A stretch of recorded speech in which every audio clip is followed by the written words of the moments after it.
بسم اللہ الرحمن الرحیم ایاک نعبد و ایاک نستعین۔ میں مخاطب ہوں اپنی قوم سے، اپنی آنے والی نسلوں سے، اور میں یہ بتانا چاہتا ہوں کہ میرے ملک کے ساتھ کیا کچھ ہو رہا ہے۔ جو ظلم جبر آزاد کشمیر میں امام دین کے حکم پہ کیا جا رہا ہے، ان کو سائیکولوجیکل ایشو ہے کہ ان کو پتہ ہے کہ زور جبر ظلم سے لوگ مان جاتے ہیں، اس لیے کشمیر پہ ظلم زیادتی کے پہاڑ ڈائے جا رہے ہیں اور ان کو ڈرایا دھمکایا جا رہا ہے، جبکہ یہ حالات کو مزید سنگین کرنے کے مترادف ہے۔ جو عمران خان کو جب اس چیز کا علم ہوا ہے کہ آزاد کشمیر کے لوگوں کو وکٹیمائز کیا گیا ہے، تو عمران خان صاحب نے بڑے غم و غصہ کا اظہار کیا ہے اور یہ کہا ہے کہ جو بات، جو کام، جو معاملات بات چیت سے حل کیے جا سکتے ہیں، ان پہ ظلم جبر زیادتی کرنا انتہائی نازیبا ہے، اور ایک مہذب معاشرے کو یہ زیب نہیں دیتا کہ وہ ایسے کام کرے۔ لیکن امام دین کی ایک اپنی رائے ہے، وہ سمجھتا ہے کہ میں جیسے چاہوں گا ویسے کر لوں گا، لیکن قوم نے ان کو اور ان کے حواریوں کو اور نیوٹرل کو یہ 8 فروری کو سب کچھ بتا دیا کہ جتنا انہوں نے پہلے ظلم جبر کیا تھا، پی ڈی ایم حکومت نے سی ایم جو عبوری پنجاب میں بنائے ہوئے تھے، محسن نقوی، جس نے بعد میں اس کے سارے ریوارڈ بھی لیے، اس طرح سے کاکڑ، انوار اللہ کاکڑ جس کو پی ایم بنایا تھا، اس نے بھی پورا انجوائے کیا اور لوگوں کے ساتھ ظلم زیادتی جبر کی انتہا کر دی، لیکن قوم نے اس کا بدلہ 8 فروری کو لے لیا۔ یہ سارے نیوٹرلز ایک طرف تھے، لوگوں کے تجویز کنندہ، تائید کنندہ، اور ایم پی ایم این نے جن کو ٹکٹ جاری ہوئے تھے ان کو اغوا کرتے رہے، بیان لیتے رہے، لیکن عوام الناس نے ان کو ہی 8 فروری کو دفن کر دیا۔ یہ جو رانا ثناء اللہ بڑا باغی اور غازی بننے کے چکر میں پڑا ہوا تھا کہ نون لیگ نے بڑا زبردست سٹانس لیا ہے، نواز شریف ان کے خلاف چل رہا ہے، اسٹیبلشمنٹ، ملٹری اسٹیبلشمنٹ کو بڑا کرارا جواب دے رہا ہے، اب اس کو عہدہ دے دیا گیا ہے۔ وہ انتہائی آج کل مرہون منت ان کا بنا ہوا ہے اور بڑا خوش ہے کہ وہ اسٹیبلشمنٹ نے اس کو بالکل سائڈ پہ لگا دیا ہے۔ یہ وہی رانا ثناء اللہ ہے جو عمران خان کو اپنی مونچھ کو تاؤ دے کر کہتا تھا کہ میں نے جو گولیاں تیار کی ہیں، جو میں حکمت کا ماہر ہوں، میں نے عمران خان کی ساری بیماریاں ختم کر دی ہیں، لیکن اب وہی جو رانا ثناء اللہ ہے وہ اس چیز پہ راضی ہو گیا اور کہہ رہا ہے کہ ہم عمران خان سے، نواز شریف عمران خان سے مذاکرات کرنا چاہتا ہے۔ بیسیکلی جو نیوٹرلز ہیں وہ لیٹ ڈاؤن ہو گئے ہیں، انہوں نے 8 فروری کے بعد جو اپنا حال دیکھا اور جو رہتی کسر تھی، وہ D G I S P R نے پریس کانفرنس کر کے قوم کے سامنے اپنے آپ کو ننگا کر دیا، ساری قوم نے ان کا بیڑا غرق کر دیا، اور جو انہوں نے بیانیہ بنانے کی کوشش تھی وہ دفن ہو گیا، اور قوم نے ان کے ایک ایک بیان کا بڑا احسن طریقے سے جواب دیا۔ ان کو یہ پتا تھا کہ یہ 30 سال پرانا دور ہے، ہم جو کچھ جس کو غدار کہہ دیں گے لوگ بھی اس کو غدار مانیں گے، ہم جس کو حب الوطنی کا سرٹیفکیٹ دے دیں گے قوم بھی اس کو حب الوطنی کا سرٹیفکیٹ دے گی، لیکن قوم نے 8 فروری کو ان کی سابقہ 75 سال کی کارکردگی کے پانی پھیر دیا، اور جس کو یہ محب وطن کہتے رہے، جس کو یہ زیبرا کہتے رہے، لوگ اس کو گدھا کہتے رہے، جس کو یہ شیر کہتے رہے، قوم نے اس کو کتا کہا، اور 8 فروری کو ان کا تمام کیا جو انہوں نے اپنا فنکاری کا مظاہرہ کیا ہوتا وہ دفن کر دیا۔ جو 9 فروری کا وقوع انہوں نے پری پلان ہو کے لگایا تھا، وہ قوم جانتی ہے، وہ انٹرنیشنل میڈیا بھی اس چیز کو جانتا ہے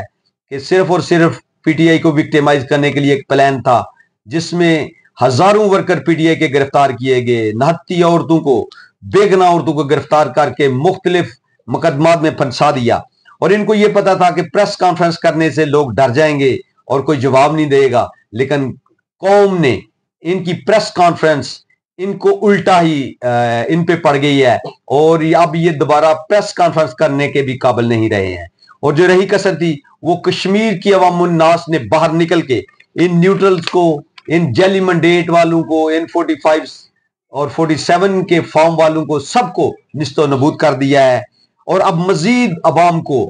انہوں نے مہنگائی کے نیچے دبانے کے لیے آئی ایم ایف کا نام جاری کر دیا ہے کہ آئی ایم ایف نے کہہ دیا کہ مزید ٹیکس لگائیں غریب عوام الناس پر، جبکہ حقیقت یہ ہے کہ جو انہوں نے نیوٹرلز تیار کیے ہوئے ہیں، جو ان کی سبارڈینیٹ ایگزیکٹو باڈیز ہیں، ایگزیکٹو بیٹھے ہوئے ہیں، وہ اپنی شاہی خرچیاں ختم نہیں کر رہے، ان کو جو مراد ہیں وہ مزید دن بدن بڑھ رہی ہیں، اور غریب عوام کا بیڑا غرق کیا جا رہا ہے، ان کو خوراک مہیا نہیں، ان کو میڈیسن مہیا نہیں، ان کو ایجوکیشن مہیا نہیں کی جا رہی، بلکہ ان کی قبر مزید گہری کی جا رہی ہے، اور رہتی کسر جو کسان اپنی فصل اگا کر اپنی روزگار کا نظام چلا رہا تھا، ان نیوٹرلز نے ان کی جو عبوری حکومت تھی اس کی پشت پناہی کر کے ان سے اپنے کک بیک کے لیے ان سے گندم منگوائی، اور بعض سے گندم امپورٹ کر کے پاکستان کی جو ذاتی پروڈکٹ تھی، جو کسان کی ذاتی پیداوار تھی، اس کا بڑا غرق کر دیا۔ اور اب آئی ایم ایف نے اپنی ویب سائٹ پہ یہ بھی جاری کر دیا ہے کہ جو پاکستان کے اندرونی حالات ہیں، جو پاکستان میں ایک لولی لنگڑی جمہوریت کا نام لیا جا رہا ہے، اس کے اصل حقائق انہوں نے ویب سائٹ پہ شو کر دیے ہیں کہ جو پارٹی حکومت عبوری حکومت سے پارٹی جیتی تھی، جس نے 9 فروری کے بیانیے کا بیڑا غرق کیا تھا، نیوٹرل کی امیدوں اور چوروں ڈکیٹوں لٹیروں کی امیدوں پہ پانی 8 فروری کو قوم نے پھیر دیا تھا۔ انہوں نے ہارنے والی پارٹی کو جیتنے والا ڈکلیئر کر دیا ہے اور جیتی ہوئی پارٹی کو ہارنے والا ڈکلیئر کر دیا ہے۔ یہ آئی ایم ایف نے ویب سائٹ پہ جاری کر دیا ہے۔ جب ان کی یہ حالات ہوں گے تو پھر ملک میں کیسے جو انویسٹمنٹ آئے گی؟ جب چور لٹیرے ڈاکو ملک لوٹ کر باہر لے جائیں گے تو جو باہر کے لوگ ہیں وہ کیسے پاکستان میں انویسٹمنٹ لائیں گے؟ یہ انہوں نے میڈیا، جو بکا ہوا میڈیا ہے، جس نے کوئی خبر شائع نہیں کی کہ اتنے ارب کی گندم کا ٹیکہ قوم کو لگا ہے، جو یوریا کا ایشو ہے، جو کھاد کے ضمن میں 250-300 ارب کا ٹیکہ قوم کو لگایا ہے انہوں نے۔ یہ کیونکہ نیوٹرلز ان کی پشت پناہی کرتے ہیں، اس لیے کسی نے کسی کو پکڑا نہیں، انکوائری پٹ اپ نہیں ہوئی، کوئی رپورٹ جاری نہیں ہوئی۔ اس لیے محمد بن سلمان پاکستان میں نہیں آ رہے۔ محمد بن سلمان کے بارے میں جو 50 ارب کی ریکوری ہو رہی تھی، 50 ارب کی انویسٹمنٹ آ رہی ہے، یہ جو نیوٹرلز اتنے خوش تھے کہ ہم ادھر سے کچھ معافی کروا لیں گے اور اتنا بڑا ایک پاکستان میں بوم اپ کیا جائے گا کیپٹل، اور اتنا کیپٹل آ گیا ہے، اتنی انویسٹمنٹ ہو گئی ہے، وہ ساری دفن ہو گئی ہے۔ وہ محمد بن سلیمان نے پاکستان میں آنے سے انکار کر دیا ہے، اور یہ جو جمع نفی کر کے بیٹھے ہوئے تھے وہ سب کا سب دفن ہو گیا ہے۔ دیکھیں 12 مئی ایک بڑا ہی دل خراش واقعہ کی طرف لے جاتا ہے۔ 12 مئی کو ایم کیو ایم نے جب چیف جسٹس آف پاکستان سابق افتخار چودھری کا معاملہ تھا تو ان کو ایک سخت قسم کا نیوٹرل نے جواب دینے کے لیے ایم کیو ایم کے ذریعے سینکڑوں کی تعداد میں لوگ قتل کیے، کراچی کو خون میں نہلا دیا، لیکن اس کی کوئی انکوائری نہیں ہوئی، اس کے کوئی ایکٹ نہیں ہوا، کیونکہ نیوٹرلز ان کی پشت پناہی کر رہے تھے۔ جو بنگلہ دیش کے معاملے میں بی بی سی نے رپورٹ جاری کیا کہ بنگلہ دیش نے جب پاکستانی 1971 میں پکڑ لیے تھے اور گرفتار کر لیے تھے، وہ سعودیہ نے ریلیز کرائے تھے، اور سعودیہ نے ان کو حج پہ جانے کی اجازت نہیں دی۔ بنگلہ دیش والوں کے جتنی دیر تک وہ ان کو نہیں چھوڑیں گے، پاکستانی جو قیدی ہیں، تو اتنی دیر تک ہم ان کو حج کی اجازت نہیں دیں گے۔ لیکن کیونکہ نیوٹرلز دن رات اس چیز پہ لگے ہوئے ہیں کہ لوگوں کے گھروں میں کیمرے لگ جائیں، جو کوئی بات کرتا ہے اس کو اغوا کر لے، جو آئین قانون کی بات کرے اس کو اٹھا لو، اور خود آئین قانون کے دائرے میں نہیں آ رہے، بلکہ ملک کو جو لوگ لوٹ رہے ہیں، جنہوں نے ملک کا بیڑا غرق کر دیا ہے، یہ ان کی پشت پناہی کر رہے ہیں، ان کو یہ کاندھا دے رہے ہیں، یہ گرتی ہوئی دیواروں کو تھامے ہوئے ہیں کہ کسی طرح یہ نہ گر جائیں۔ جو کرپٹ ترین لوگ ہیں، جس کو پاکستانی انٹرنیشنلی لوگ کرپٹ کہتے ہیں، ان کو ہماری اسٹیبلشمنٹ، ہماری ملٹری اس چیز پہ بزور ہے، بضد ہے کہ کسی طرح وہ ٹھہرے رہیں، وہ نہ گر جائیں،